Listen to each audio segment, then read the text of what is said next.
வந்தாய் ஐயப்பா, ஏட்டினிலே எழுத வைத்தாய் ஐயப்பா, எங்கள் பாட்டினிலே எழுந்து வந்தாய் ஐயப்பா, நாங்கள் பேட்டை துள்ளி ஆடும் போது ஐயப்பா.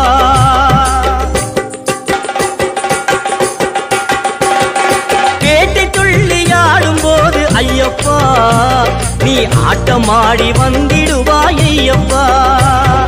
காடுமலை கடந்து வந்தோம் ஐயப்பா, உன்னை காண நாங்கள் ஓடி வந்தோம் ஐயப்பா.